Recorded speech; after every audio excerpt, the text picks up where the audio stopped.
ఇలా నీవు పరిరక్షిస్తుండడం వల్ల నేను ఇంత యోగ్యున్నయ్యాను. కాబట్టి నీకేం చేయాలి? నేను కృతజ్ఞతగా నిన్ను వేడడం తప్ప, నిన్ను ఆరాధించడం తప్ప నేనేం చెయ్యాలి? నేను నాకు శక్తినిచ్చావు, నేను యజ్ఞ రూపంగా ఆరాధిస్తా. నేను చేసే యజ్ఞము ఏదైతే మీరు ఇందాక అడిగారో, యజ్ఞం కావాలి, నాకు ఒక వివాహం కావాలి, వివాహం కోసం నేను వెళ్తున్నాను, నా కుమార్తె వివాహం కోసం వెళ్తున్నాను. వెళ్ళేటువంటి దారివి నీవే చూపిస్తావు, ఆ శక్తిని కూడా నీవే ప్రసాదిస్తున్నావు. కాబట్టి అన్ని ప్రసాదిస్తున్నందుకు కృతజ్ఞతగా నేను భగవంతుని ఆరాధిస్తున్నాను. నేను నిన్ను ఆరాధించడం తప్ప ఏం చెయ్యాలి?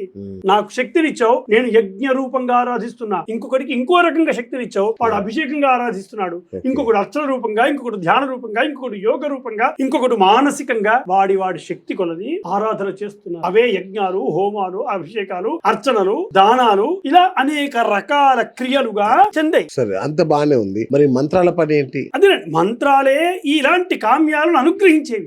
ఈ కామ్యాలు ఏ ప్రతిపాదితమై ఉన్నాయి? ఇలాంటి కామ్యాలన్నీ కూడా ఎవరి శక్తి కొలది వారు ఆచరిస్తున్నారు కదా. ఆయా శక్తులను బట్టి ఈ కామ్యాలు దేంట్లో చెప్పబడ్డాయి? ఎవరు చెప్పారు ఈ కామ్యాలు చేయమని? నాకు ఆరాధిస్తున్నాను. హైందవ ధర్మంగా మహర్షులు ప్రతిపాదించినటువంటి విధానమే నేను అనుసరిస్తున్నాను. ధర్మబద్ధమైనటువంటి కర్మలను చేస్తున్నాను. నిన్ను ఆరాధించడానికి ధర్మ కర్మలను ఆచరిస్తున్నాను. అందుకే ఏ కర్మ చేసినా హైందవ ధర్మంలో ఆ సంకల్పము అని ఏ కర్మ చేసినా సంకల్పం చేస్తాం కదా. ఆ సంకల్పం ఏమిటి అంటే, నేను ఫలానా కర్మను ఆచరించబోతున్నాననే నిర్ణయాన్ని తెలపడమే సంకల్పం.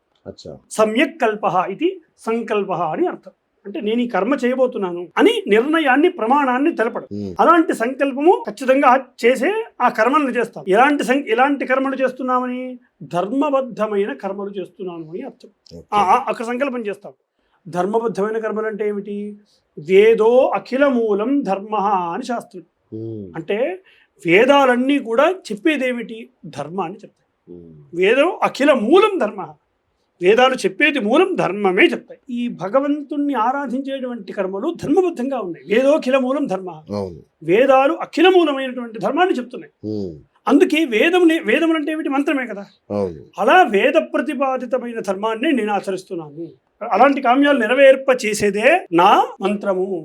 అలాంటి కామ్యాలను అనుగ్రహించేది నా మంత్రం. మామూలుగా చెట్టెక్కి తెంచుకుని శ్రమతో పొందేటువంటి పండు యొక్క ఫలము, అదే భగవంతుని ఆరాధన చేసి పొందేటువంటి ఫలానికి చాలా తేడా ఉంది. మామూలుగా శ్రమ చేసుకుని పొందేటువంటి ఫలితానికంటే ఇలా భగవంతుని కర్మ ద్వారా పొందేటువంటి ఫలితము మంత్రభూయిష్టమై ఉంటుంది కదా. అది దైవ ప్రసాదం అవుతుంది. అంతే కదా, దైవ ప్రసాదం అవుతుంది. నీవే నాకు ఇస్తున్నావు అనేటువంటి ప్రసాదం అవుతుంది. అప్పుడు దాని మీద వ్యామోహం తక్కువగా ఉంటుంది, ఎక్కువగా అటాచ్మెంట్లు ఉండవు. దైవ ప్రసాదితం అయినది శాశ్వతమైనది. గుర్తుపెట్టు. అలా దైవ ప్రసాదితం అవుతుంది. ఎప్పుడైనా మంత్రము యొక్క స్థితిని అనుభవించి తెలుసుకోవాలి, దాన్ని సాధన చేసి దాన్ని అనుభవించి తెలుసుకోవాలి. అంతే తప్ప మంత్రాన్ని విమర్శిస్తే కాదు. మంత్రాన్ని విమర్శించడం వల్ల వచ్చే ప్రయోజనం కూడా ఏమీ లేదు. ఇప్పుడు వెలుగులో ఉండి చీకటిని అనుభూతి చెందాలి అంటే ఎలా పొందగలం? వెలుగులో ఉండి చీకటి యొక్క అనుభూతిని పొందాలంటే ఎట్లా కుదురుతుంది? కుదరదు కదా.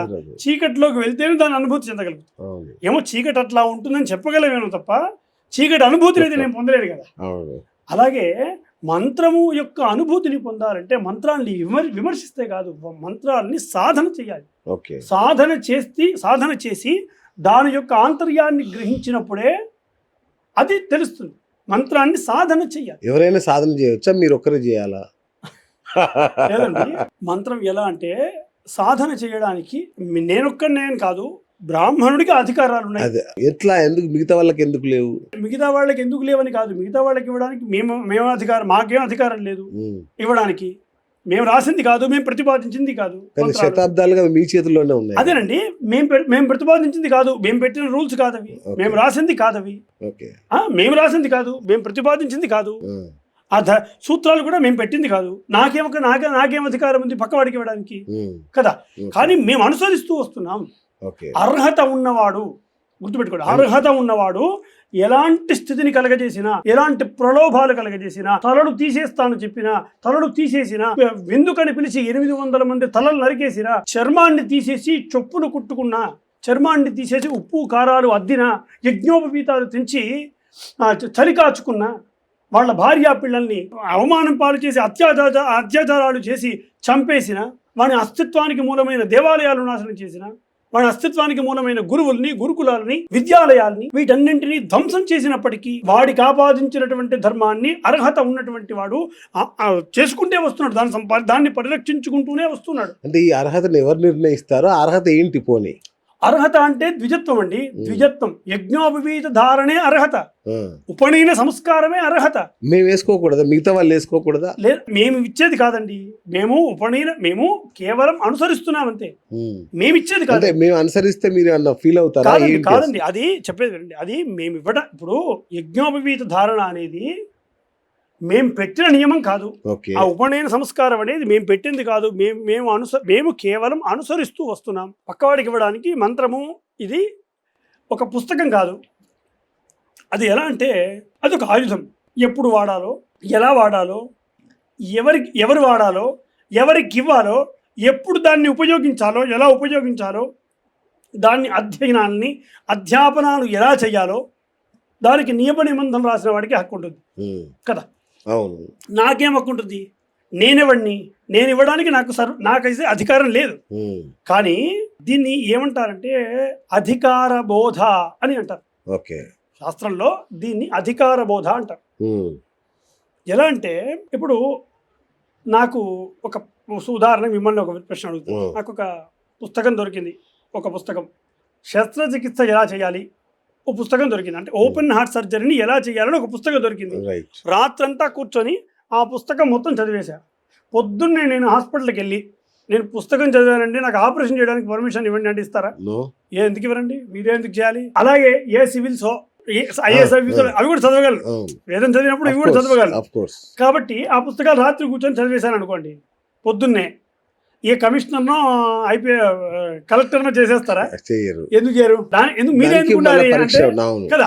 దానికి అనుగుణంగా కొన్ని సంవత్సరాల పాటు శిక్షణ తీసుకొని దాంట్లో నిష్ణాతమైనటువంటి స్థితిని సంపాదించి, దాంట్లో ఉత్తమమైనటువంటి ర్యాంకులు సంపాదించి, దానికి అనుగుణమైనటువంటి ఇంటర్వ్యూలు ఫేస్ చేసి కదా, ఆ తర్వాత ఉత్తమమైనటువంటి పరిశోధనలు చేసిన తర్వాత అప్పుడు సర్టిఫికేట్లు ఇచ్చి కదా కూర్చోబెడుతున్నారు, లైసెన్సులు ఇచ్చి కదా కూర్చోబెడుతున్నారు. ఊరికే రాదు కదా అది. ఈ ద్విజత్వం అనేది కూడా అలాంటిదే. నేనిచ్చేది కాదు. అనాదిగా ఒక బ్రాహ్మణుడు పుట్టక ముందు నుండే వాడు సంస్కరించబడతాడు. మీకు చెప్తాను వినండి శ్రద్ధగా. పుట్టక ముందు నుంచి కాదు, ఇంకా గట్టిగా చెప్పాలంటే వాడు గర్భంలో పడక ముందు నుండి సంస్కరించబడతాడు. వివాహమైన దంపతులు, వాళ్ళ మొట్టమొదటి కలయిక గర్భాధానము. అది గర్భాధానం అంటారు. అది మొదటి సంస్కారం. బీజం పడడానికంటే ముందే మంత్రభూయిష్టమై ఉంటుంది ఆ గర్భాధానం. అది మొదటి సంస్కారం. అది అక్కడి నుండి బీజం పడ్డ తర్వాత, గర్భం నిశ్చయమైన తర్వాత, ఆ పిండం విచ్ఛిన్నం కాకుండా ఉండడం కోసం, ఆ శరీర వృద్ధి కలగడం కోసం, పిండ వృద్ధి కలగడం కోసం దాన్ని కాంక్షిస్తూ పుంసవనము అని ఒక రెండవ కర్మ చేస్తారు. ఇది రెండవ సంస్కారం. అది కూడా మంత్రభూయిష్టమై ఉంటుంది. అక్కడ హోమాలు ఉంటాయి. ఇవన్నీ తండ్రి చేస్తాడు. తర్వాత మూడవ సంస్కారం ఉంటుంది, అది సీమంతము అని. ఇది అందరికీ ఉంటుంది, కానీ బ్రాహ్మణుడికి మంత్రభూయిష్టమై ఉంటుంది ఈ సీమంతం. సుఖప్రసవం కలగాలని, అలాగే అనుభవజ్ఞులైనటువంటి సంతానవతుల చేత ఆ గర్భవతిని ఆశీర్వదించడం, ఆమెకు ధైర్యం చెప్పడం, సుఖప్రసవం కలగాలని ఆశీర్వదించేటువంటి కర్మ సీమంతం. అది కూడా మంత్రభూయిష్టమయ్యే మూడవ సంస్కారం. తర్వాత నాలుగవ సంస్కారం, ప్రసవం అయిన తర్వాత బొడ్డు కోసేటువంటి సంస్కారం, అది జాతకర్మ అంటారు. అక్కడ ఏమిటంటే తల్లిని బిడ్డని వేరు చేస్తున్నందుకు గాను ప్రాయశ్చిత్త హోమాలు చేస్తాడు తండ్రి. తన కుమారుడు ఎవరైతే 9 నెలల గర్భవాసం చేసి వచ్చాడో ఆ గర్భవాస దోషాలన్నీ నివృత్తి చెందడం కోసం వాణ్ణి సంస్కరించేటువంటి హోమాలు చేస్తాడు, ప్రాయశ్చిత్త హోమాలు చేస్తాడు, గర్భవాస దోష నివృత్త్యర్థం చేస్తాడు. జాతకర్మ అని ఉంటుంది అక్కడ హోమాలు.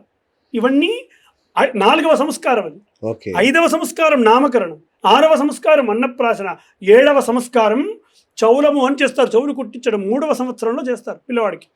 అంటే ఆ 8వ సంస్కారం ఉపనయనం, ద్విజత్వం. అంటే ఉపనయనం కావడం కంటే ముందు 7 సంస్కారాలు జరుగుతున్నాయి వాడికి.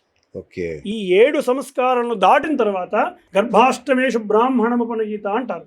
అంటే గర్భం నుండి 8వ సంవత్సరంలో బ్రాహ్మణుడికి ఉపనయనం జరుగుతుంది. ఉపనయనం అనేదే మంత్రాధికారము, ద్విజత్వము, ఇదే వేదాధ్యయనం చేయడానికి ఉండేటువంటి సంస్కారం ఈ ఉపనయనం. ఈ ఉపనయనం ద్వారా తండ్రి తను ఇన్ని సంవత్సరాల పాటు చేసినటువంటి తన యొక్క గాయత్రి శక్తిని తన కుమారుడికి ధారపోస్తాడు. గురువు బ్రహ్మోపదేశాన్ని చేస్తాడు.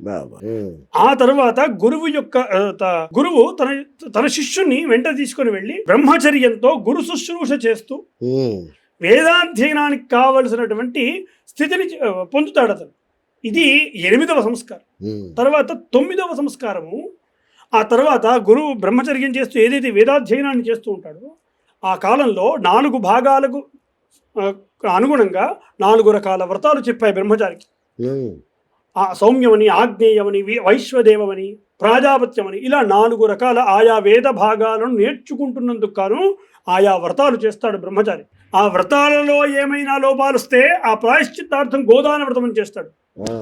ఇవన్నీ పూర్తి చేసుకొని ఎక్కడి నుండి అయితే బయలుదేరాడో మళ్ళీ అక్కడికి తిరిగి వచ్చేటువంటి దాన్ని సమావర్తనము అంటారు. తిరిగి రావడాన్ని సమావర్తనము అంటారు. గురువు ఆజ్ఞ తీసుకొని నేను మళ్ళీ విద్యంతా పూర్తి చేసుకొని మళ్ళీ ఇంటికి తిరిగి వస్తాడు. దాన్ని సమావర్తనం అని వేడుక చేస్తారు. వచ్చి ఈ బ్రహ్మచర్యంలో ఏదైతే లోపాలు జరిగాయో వాటికి ప్రాయశ్చిత్త హోమాలు చేస్తాడు. స్నాతక వ్రతము అని చేస్తాడు అక్కడ. అలా ప్రాయశ్చిత్తాలు చేసి ఆజ్ఞ తీసుకొని స్నాతకుడై వివాహం చేసుకుంటాడు. ఈ 15 కర్మలు ఏవైతే ఉన్నాయో ఇది బ్రాహ్మణుడికి జరిగే పంచదశ కర్మలు అంటారు. దీన్ని నేనెట్లా విఘ్నం చేసి పక్కవాడికి ఇవ్వాలి? నాకేం అధికారం ఉంది? బ్రాహ్మణుడు పుట్టక ముందు నుండి సంస్కరించబడుతుంటే నేను మధ్యలో పక్కవాడికి ఎవడికో ద్విజత్వం ఇవ్వడానికి లేదా అర్హతను ఇవ్వడానికి నేనెవరిని? మాకేం అధికారం ఉంది? మాకు సర్వదా అధికారం లేదు. మేము కేవలం అనుసరిస్తూ వస్తున్నామంతే. మాకు అధికారం ఇవ్వడానికి గల ఇది లేదు. కొన్ని లక్షల సంవత్సరాల నుంచి పరంపరగా వేదరక్షణ కోసం, ఎందుకంటే వేదాలు ఇవి అపౌరుషేయాలు. కొన్ని లక్షల సంవత్సరాల నుండి ఈ వేద మంత్రాలను అధ్యయనం చేస్తూ ఒక పరంపరగా వస్తున్నాయి, పరంపరగా రక్షిస్తూ వస్తున్నాయి. ఈ వేదాలు అపౌరుషేయ అంటే ఎవరో ఒక రాసినవి కానే కాదు. అవి కేవలం వినడం ద్వారా పుట్టినటువంటివి. దాన్ని విన్నటువంటి మహర్షులు వాళ్ళకి ఇది ఖచ్చితంగా రక్షించుకోవలసినటువంటి బాధ్యతగా భావించారు కాబట్టి ముఖ్యంగా అన్యాక్రాంతం కాకూడదన్న ఉద్దేశంతో ఇలాంటి అనేక నియమాలు పెట్టారు. ఆ నియమాలను మేము అనుసరిస్తున్నామంతే. మేము పెట్టినవి కాదు. మేము పెట్టుంటే పక్కవాడికి మీరు ఎందుకు ఇవ్వట్లేదని మమ్మల్ని అడగచ్చు. కానీ మాకు అధికారం లేదు. మేము కేవలం అనుసరిస్తూ వస్తున్నాం.